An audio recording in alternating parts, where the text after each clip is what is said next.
Hello friends, Ram अवतार academy में आप लोगों का स्वागत है।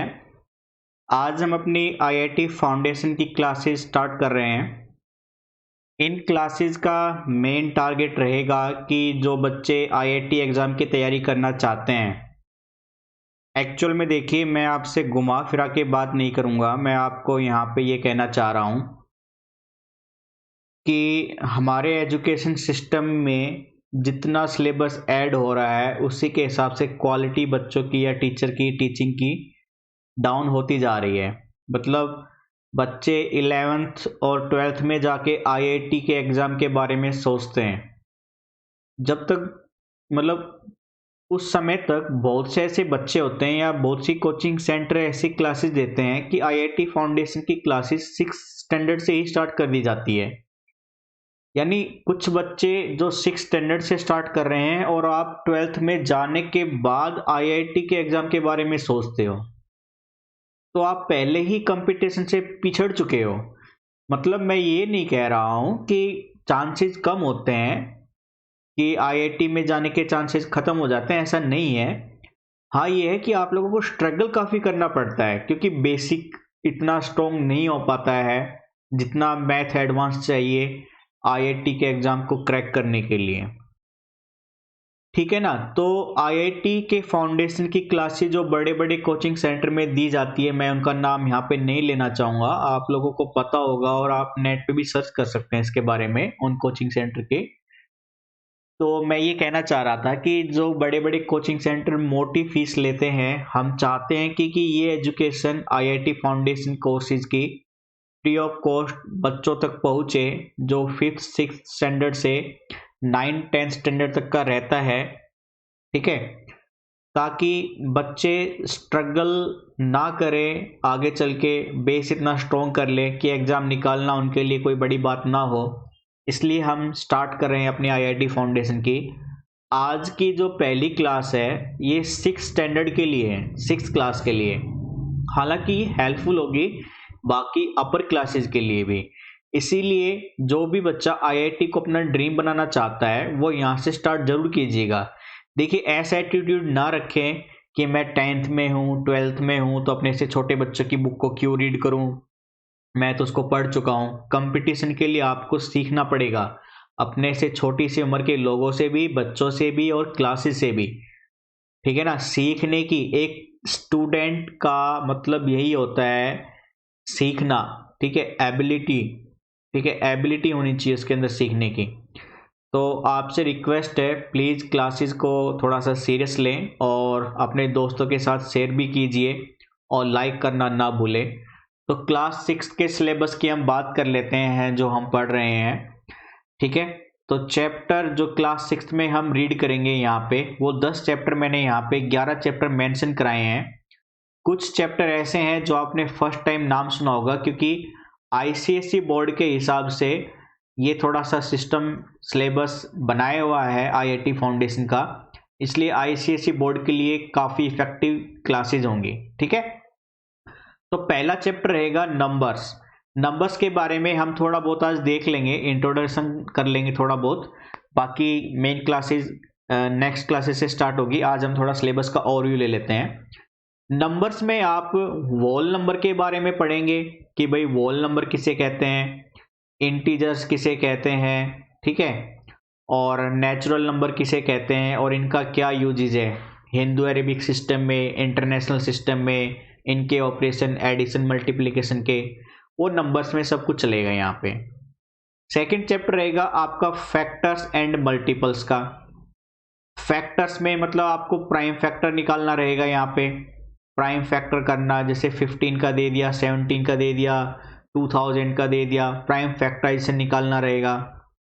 और मल्टीपल्स में आपके हम डिवीजन रूल देखेंगे भाई। ठीक है, division rules, divisibility test by 2 3 4 5 6 7 8 9 10 11 13 15 17 20। ठीक है, इनके डिविजिबिलिटी टेस्ट के बारे में पढ़ेंगे हम सेकेंड चैप्टर में। थर्ड चैप्टर में चलेगा आपका फ्रैक्शंस एंड डेसिमल्स। फ्रैक्शंस आपको पता है जो पी बाई क्यू की फॉर्म में लिखा जाएगा, और डेसिमल्स नंबर भी आपको पता है। साथ में इनका कंपैरिजन भी चलेगा इन्हीं के चैप्टर में इनके साथ। फोर्थ चैप्टर रहेगा आपका पावर्स एंड रूट्स, जिसमें हम लॉ ऑफ इंडिसेस को बोलते हैं। लॉ ऑफ इंडिसेस मतलब डिफरेंट डिफरेंट पावर की वैल्यू मल्टीप्लाई भी करेंगे, ऐड भी करेंगे, सब्ट्रैक्ट भी करेंगे और डिवीजन भी करेंगे। और रूट में किसी नंबर का स्क्वायर रूट का एडिशन, जैसे √2 का √5 के अंदर एडिशन देखेंगे हम, ठीक है। √2 का क्यूब √3 के साथ प्रोडक्ट देखेंगे। इस तरह के कुछ क्वेश्चन देखेंगे पावर एंड रूट के अंदर। चैप्टर नंबर 5 में रेशियो एंड प्रोपोर्शन के बारे में पढ़ेंगे हम। रेशियो और प्रोपोर्शन में आपको पता है आप डायरेक्ट और इनडायरेक्ट फंक्शन के बारे में, है ना। डायरेक्ट एंड इनडायरेक्ट यानी inverse, direct and inverse rule के बारे में पढ़ेंगे। मतलब जैसे मैं आपसे डायरेक्ट इनवर्स के बारे में मैं हल्का सा आइडिया देता हूँ। इसमें ऐसे क्वेश्चन रहेंगे कि 5 आदमी मिलके किसी काम को 10 दिन में करते हैं, तो 10 आदमी उस काम को कितने दिन में करेंगे। या 5 एप्पल जो क्वांटिटी में 5 है उनकी कॉस्ट 200 रुपीज है, तो 3 एप्पल की कॉस्ट कितनी होगी। इस तरह के डायरेक्ट और इनवर्स प्रोपोर्शनल के और या रेशियो के फॉर्म में क्वेश्चन को हम थोड़ा सा यहाँ पे डिटेल में स्टडी करेंगे। 6 चैप्टर में परसेंटेज और उनके एप्लीकेशन के बारे में रहेगा। परसेंटेज में आप देखेंगे HCF और LCM के बारे में, ठीक है। HCF और LCM, ये HCF और LCM का जो फंक्शन है ना, रेशियो एंड प्रोपोर्शन में ही हो जाएगा भाई, ठीक है। सॉरी, यहाँ पे नहीं करेंगे हम, रेशियो एंड प्रोपोर्शन में ही HCF और LCM को देख लेंगे हम, ठीक है। परसेंटेज में आप प्रॉफिट एंड लॉस के बारे में बात करेंगे। परसेंटेज में प्रॉफिट एंड लॉस के बारे में देखेंगे हम, ठीक है। साथ में परसेंटेज टोटल के रेस्पेक्ट में, जैसे आपने मान के चलिए 425 स्कोर किया है आउट ऑफ 600 और आपको परसेंटेज निकालनी पड़ गई कि कितने परसेंटेज आपने मार्क्स किए हैं अटेम्प्ट आउट ऑफ 100, तो वो परसेंटेज निकालना भी हम यहाँ पे देखेंगे और सीखेंगे भी, और उनकी प्रैक्टिकल एप्लीकेशन भी देखेंगे, ठीक है। प्रैक्टिकल एप्लीकेशन जैसे मानकर चलिए आपके पास 2 टाइप के आइटम है या 2 टाइप के राइस हैं, आपने उनको 20 और 50% के रेशियो में ऐड कराया है, तो उनकी कॉस्ट क्या रहेगी उनकी इंडिविजुअल कॉस्ट के रेस्पेक्ट में। तो कुछ ऐसे केस भी प्रैक्टिकल एप्लीकेशन के हम देखेंगे। अलजेब्रा में आप पढ़ोगे लीनियर, मतलब इसमें आप कांस्टेंट वैल्यू के बारे में पढ़ेंगे। कांस्टेंट किसे कहते हैं और वेरिएबल किसे कहते हैं। कांस्टेंट मतलब जो अपनी वैल्यू टाइम के रेस्पेक्ट में चेंज ना करे, फिक्स रखे, और वेरिएबल जिनकी टाइम के रेस्पेक्ट में वैल्यू चेंज होती रहे उनको वेरिएबल बोलेंगे। इनके रेस्पेक्ट में आपकी लीनियर इक्वेशन आएगी। पॉलिनोमियल्स जिनको हम बोलते हैं वेरिएबल के रेस्पेक्ट में, उनके एडिशन, सब्ट्रैक्शन, डिवीजन, प्रोडक्ट, उनके रूल भी फॉलो करेंगे हम डिटेल के अंदर।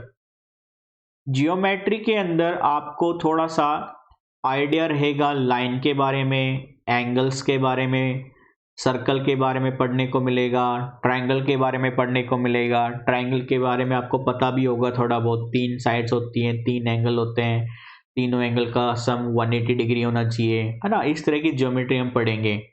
वहाँ से डिफरेंट डिफरेंट कंस्ट्रक्शन भी देखेंगे हम, ठीक है। ज्योमेट्री में बेसिक इतना रहेगा। मेंसुरेशन के अंदर आप प्लेन एंड सॉलिड के बारे में पढ़ेंगे। प्लेन एंड सॉलिड, प्लेन में आप किसके बारे में जाएंगे, रीड करोगे तो रेक्टेंगल क्या होता है, स्क्वायर क्या होता है, उनकी पेरीमीटर, उनका एरिया, इन सब चीज़ों को डिटेल में देखेंगे। और सॉलिड के अंदर अगर हम बात करें तो क्यूब किसे कहते हैं, क्यूबॉइड किसे कहते हैं, प्रिज्म क्या होता है, उनका एरिया कैसे कैलकुलेट करते हैं, उनका वॉल्यूम कैसे कैलकुलेट किया जाएगा, उनके कितने टाइप्स होती हैं डिफरेंट डिफरेंट में, वो सब देखेंगे सॉलिड्स के अंदर। स्टैटिक्स एक ऐसा चैप्टर है जो आपने शायद से फर्स्ट टाइम सुना हो, या शायद से 6th क्लास में वैसे भी आ ही जाता है। इसमें आप बार ग्राफ के बारे में पढ़ते हैं आप, है ना। जैसे कोई कंपनी है, सन 2000 में उसने इतने लाख का बिजनेस किया, फिर अगले ईयर इतने लाख का बिजनेस किया, उससे अगले ईयर में इतने लाख का बिजनेस किया, तो स्टैटिक्स में मतलब बार ग्राफ भी आते हैं। ऐसे आपने देखे होंगे बनाने के टाइम पे, क्लासेस में बनाए भी होंगे। यहाँ पे एक वैल्यू होती है ऐसे, और इधर ईयर चलते हैं, जैसे 2001, 2002 ऐसे वैल्यू चलती है आपकी, ठीक है। तो बार ग्राफ के बारे में देखेंगे, पाई चार्ट के बारे में देखेंगे स्टैटिक्स के अंदर।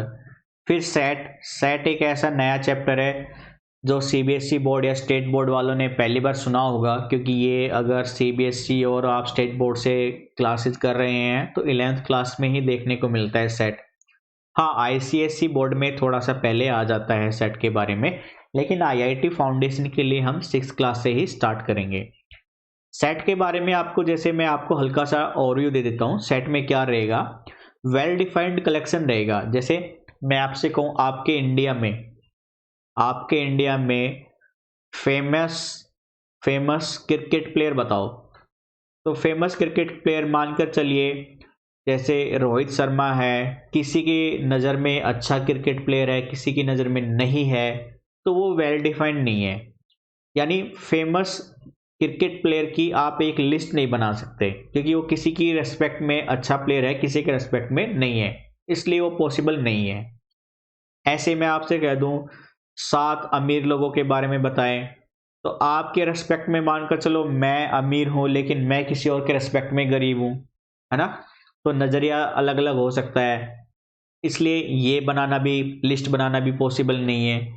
तो ये वेल डिफाइंड नहीं है। वेल डिफाइंड कैसे हैं, जैसे मैं आपसे कहूँ आपके इंडिया में रिवर का collection, list of reverse, list of mountains, ये वेल डिफाइंड है। माउंटेन्स जो है आपकी नज़र में भी माउंटेन है, हमारी नज़र में भी है।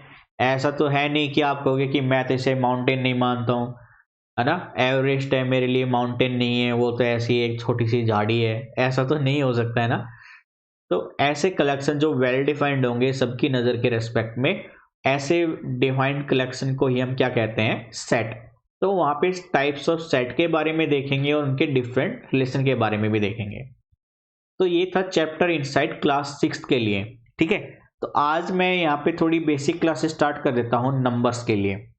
नंबर्स के बारे में मैं आपको थोड़ा बहुत बता देता हूँ, फिर उसके बाद हम इनकी क्वेश्चन प्रैक्टिस करेंगे, कोशिश करेंगे आपको डीपीबी सीट देने के लिए, ताकि आप उनकी प्रैक्टिस करें, और कोई डाउट आए तो आप हमें क्वेरी अपनी कमेंट बॉक्स में लिख सकते हैं, या आप हमें व्हाट्सअप भी कर सकते हैं। ठीक है, व्हाट्सअप नंबर हम आपको अभी प्रोवाइड करा रहे हैं, तो एक सेकेंड, व्हाट्सअप नंबर नोट कर लीजिएगा बच्चों। ठीक है, व्हाट्सअप नंबर, व्हाट्सएप, ठीक है, व्हाट्सएप, ठीक है, व्हाट्सएप ये है 8397047104। आप इस नंबर पे अपनी क्वेरी छोड़ सकते हैं, किसी सिलेबस के रिगार्डिंग, बुक के रिगार्डिंग, और चाहो तो क्वेश्चन में जो डाउट रहे उसके रेस्पेक्ट भी अपना नाम, लोकेशन, कहाँ से बोल रहे हैं, कौन से स्टेट से, और आपकी क्वेरी व्हाट्सअप कर सकते हैं, आपको तुरंत आपको रिप्लाई कर दिया जाएगा। ठीक है, तो आज हम क्लास स्टार्ट कर रहे थे, तो देखते हैं नंबर्स के बारे में। नंबर्स के बारे में इंट्रोडक्शन, मतलब देखो यहाँ पे ये हमने कुछ पीडीएफ प्रिंट लिए हैं, क्योंकि कुछ छोटी छोटी नंबर्स में ऐसी चीज़ें हैं जो बताने के टाइम पर कोई टीचर भूल जाता है फ्रीक्वेंटली, मतलब इतने इम्पोर्टेंट नहीं है, लेकिन कहीं ना कहीं उनकी ज़रूरत पड़ती है। इसलिए मैं यहाँ पे ये नोट्स पीडीएफ के रेस्पेक्ट में लेके आया हूँ, ताकि कोई भी चीज़ छूटे ना, क्योंकि हम आईआईटी फाउंडेशन की कोर्स की तैयारी कर रहे हैं, इसलिए कोई चीज़ छूटनी नहीं चाहिए।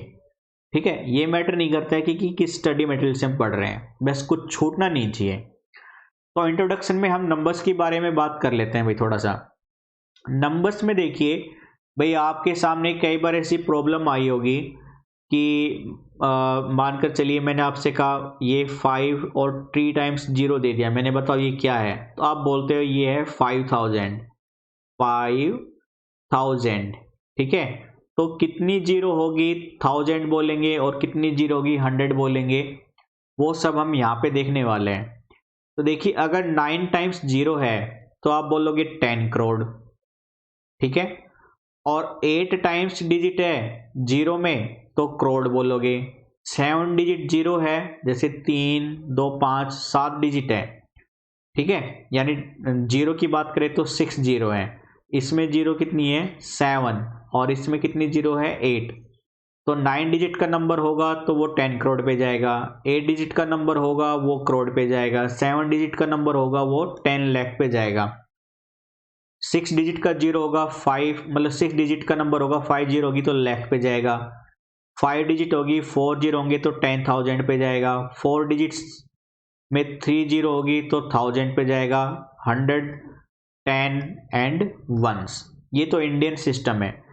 इंडियन सिस्टम में आपने अगर गौर किया हो ना, इस नंबर पे ध्यान दीजिए, पहले 3 के बाद कोमा है, फिर 2 पे कोमा है, मतलब मैं ऐसे कह रहा हूँ 8 जीरो ले ली मैंने 8 टाइम्स, 3 4 5 6 7 8, ठीक है। तो पहले 3 जीरो पे कोमा लगेगा, फिर 2 जीरो पे कोमा लगना शुरू हो जाएगा। ये होता है आपका इंडियन सिस्टम, ठीक है। इंडियन सिस्टम में पहले 3 पे कोमा लगता है, फिर 2 के डिजिट पे कोमा लगता है, ये याद रखना, ठीक है। फिर चलते हैं Hindu Arabic system. Hindu Arabic system में जो 1 से 9 तक की, 0 से 9 तक की जो काउंटिंग नंबर लिखते हो ना आप, वही हिंदू अरेबिक सिस्टम कहलाता है। मतलब मैंने कहा मान लीजिए 12, तो ये हिंदू अरेबिक सिस्टम में लिखा है 12, हमने लिखा 5, तो हिंदू अरेबिक सिस्टम में 5 ये है, ठीक है। ऐसे नोटेशन और न्यूमरेशन होती है, नोटेशन एंड न्यूमरेशन। नोटेशन मतलब किसी नंबर को लिखना नंबर की फॉर्म में, जैसे 23,576 है, और इसको नंबर की फॉर्म में यानी वर्ड की फॉर्म में लिखोगे तो ऐसे लिखा जाएगा 23,576। ऐसे ये नंबर की फॉर्म में हो गया और वर्ड की फॉर्म इधर हो गया 5,48,907, ठीक है। ये नोटेशन न्यूमरेशन होती है। फिर साथ में आती है आपकी एक्सपेंडेड फॉर्म। देखिए छोटी छोटी चीजें हैं, आपको पता होगी, लेकिन फिर भी हम थोड़ा सा एक बार देख लेते हैं ताकि आपको पता रहे कि आईआईटी फाउंडेशन के एग्जाम के रेस्पेक्ट में कौन कौन सी चीजें हमें पता होनी चाहिए। एक्सपेंडेड फॉर्म होती है, जैसे मानकर चलिए मैंने आपको कहा 237, तो एक्सटेंडेड फॉर्म इसको ऐसे लिखोगे 200 प्लस 30 प्लस में 7, ये एक्सटेंडेड फॉर्म है। अब चाहो तो 200 को भी आप ऐसे लिख सकते हो, 2 इंटू में 100 प्लस में 30 को लिख सकते हो 3 इंटू 10 प्लस में 7, है ना। तो ये एक्सपेंडेड फॉर्म है। जैसे 23,579 की एक्सपेंडेड फॉर्म हमने यहाँ पे दिखा दी, ठीक है। ये एक्सपेंडेड फॉर्म होती है, आपसे एक्सपेंडेड फॉर्म पूछ लेगा। फिर फेस वैल्यू और प्लेस वैल्यू आपको पता होनी चाहिए। भाई मानकर चलिए मैंने आपसे कहा कि कोई नंबर है 29876, मैं आपसे कहूँ फेस वैल्यू ऑफ 8 की फेस वैल्यू कितनी है, वही रहेगी जो आपको बोली गई है 8 है, यानी फेस वैल्यू ऑफ 7 क्या बन जाती, 7 बन जाती। और मैं अब आपसे प्लेस वैल्यू कह देता, प्लेस वैल्यू ऑफ 8 बताओ, 8 की प्लेस वैल्यू, तो 8 की प्लेस वैल्यू 100 के बाद, मतलब 20 के बाद है, तो ये बन जाती। 7 की अगर मैं प्लेस वैल्यू बात करता तो वो 70 होती। 6 की place value and face value दोनों सेम होती, और मैं 2 की बात करता तो फेस वैल्यू 2 ही होती और प्लेस वैल्यू क्या बन जाती, लास्ट में 4 जीरोज लग जाती, वो फेस वैल्यू बनती। तो प्लेस वैल्यू और फेस वैल्यू पूछेगा आपसे। अब कुछ नंबर याद रखना होगा भाई, जैसे देखिए अगर मैं 10 की पावर 3 लिखूँ ना, मतलब 3 टाइम्स 0 ऐसे है, तो ये कहलाता है 1000। क्या कहलाता है दोस्तों, 1000। अगर मैं कहूँ 10 की पावर 2 है तो ये बनता 100, यानी 100, ठीक है, HUNDRAD 100। ऐसे ये पॉइंट याद रखने हैं, 10 की पावर 100 हो तो हम उसको गूगल बोलेंगे, 10 की पावर 9 हो तो उसको 1 अरब बोलेंगे, 10 की पावर 22 हो तो 1 वृंदा बोलेंगे, 10 की पावर 52 हो तो 1 समुद्रा बोलेंगे। 10 की पावर गूगल, यानी 10 की पावर गूगल का मतलब ऐसे 10 की पावर गूगल में क्या होता है, 10 की पावर 100 होती है, तो 10 की पावर 100 ये कहलाएगा 1 गूगल प्लेक्स। 10 की पावर 11 हो तो 1 खरब बोलेंगे, 10 की पावर 32 हो तो 1 पद्मा बोलेंगे, ठीक है। और आपको पता है जो हमारी लेटेस्ट कंपनी है ना सर्चिंग इंजन गूगल का जो नाम है वो गूगल से आया है, मिस स्पेल करके, स्पेलिंग मिस्टेक होगी, मतलब मिस्टेक कर दी तो गूगल का गूगल बना दिया, तो गूगल से आया है, ठीक है, इसलिए सर्च इंजन इतना फेमस है गूगल। फिर है इंटरनेशनल सिस्टम ऑफ न्यूमरेशन। भाई आपने इंडियन स्टैंडर्ड में देखा था ना 3 डिजिट के बाद पहले 3 डिजिट पे 0, फिर 2 डिजिट पे 0। लेकिन इंटरनेशनल सिस्टम में ऐसा नहीं है, इसमें हर टाइम 3 डिजिट पे ही कॉमा लगेगा। ठीक है भाई। अब अगर 9 डिजिट का नंबर हो तो हम उसको 100 मिलियन बोलेंगे, 8 डिजिट का नंबर हो तो 10 मिलियन बोलेंगे, 7 डिजिट का नंबर हो तो मिलियन, 6 डिजिट का 100,000, 5 डिजिट का 10,000 एंड 4 डिजिट का नंबर होगा तो 1000, 100 ऐसे कैसा 10, 10, 1 वंस।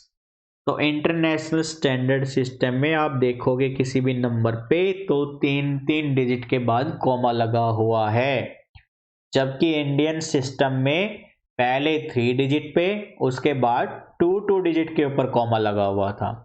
ठीक है, चलिए थोड़ा सा और आगे बढ़ते हैं। अब हम आगे चलेगा इसमें नंबर का कंपैरिजन करना, मतलब आपसे बोल देगा कौन सा नंबर छोटा है कौन सा नंबर बड़ा है। जैसे बेसिकली मैं कहूँ बताइए 34 और 57 में कौन सा नंबर बड़ा है, तो आपको क्या करना है, लेफ्ट मोस्ट मतलब जो बिल्कुल लास्ट का डिजिट है। भाई स्टार्टिंग तो आप राइट से करते हैं ना, तो लास्ट का डिजिट यहाँ पे ये है, या अगर आप 34 में बात करो तो पहले डिजिट भी बोल सकते हो इधर ऐसे।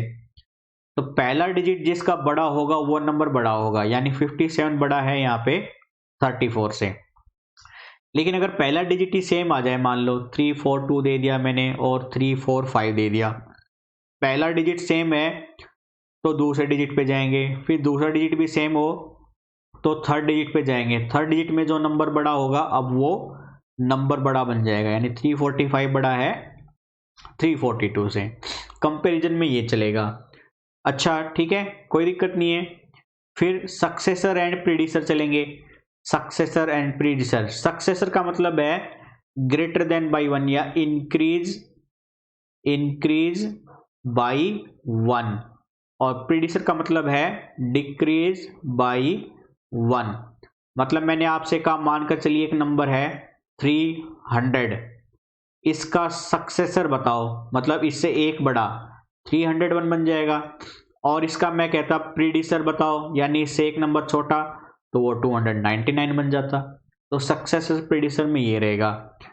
अब जैसे कंपेयर का एक क्वेश्चन दे रखा है यहाँ पे 213429876 में बताए कौन सा नंबर बड़ा है, तो ये वाला तो 5 डिजिट का नंबर है ना, और ये है 4 डिजिट का, तो ऑब्वियसली कौन बड़ा रहेगा, 5 डिजिट का नंबर बड़ा रहेगा। 21342 बड़ा है 9876 से। ये कंपैरिजन में है।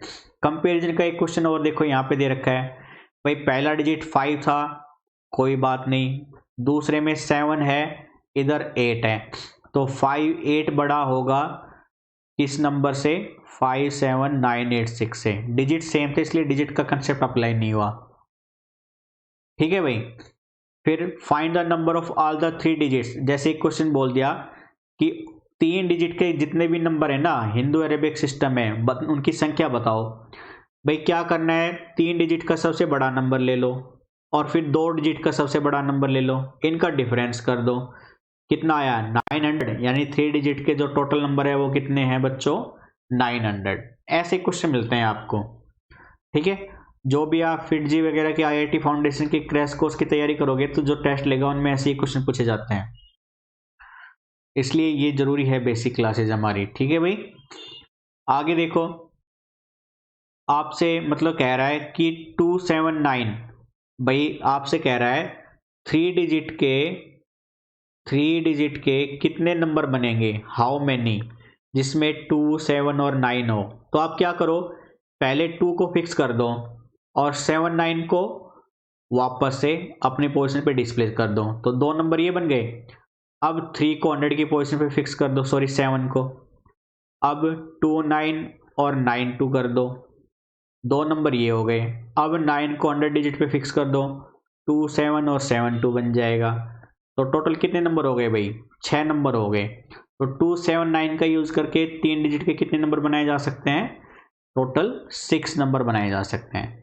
ठीक है, ये थे हमारे कुछ क्वेश्चन।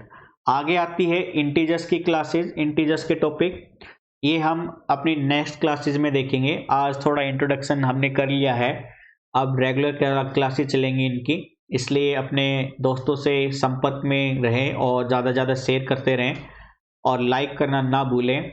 हाँ, अपने दोस्तों से जितना ज़्यादा शेयर करोगे क्लासेज उतनी ही फ्रीक्वेंटली होगी, ठीक है, उतनी ही जल्दी सिलेबस आपका स्पीड पकड़ेगा। तो आपसे रिक्वेस्ट है, प्लीज़ अपने दोस्तों के साथ शेयर करना ना भूलें और लाइक कीजिए वीडियो को ज़्यादा से ज़्यादा, ठीक है। आज के लिए इतना ही रखते हैं बच्चों। Thank you, bye bye, take care.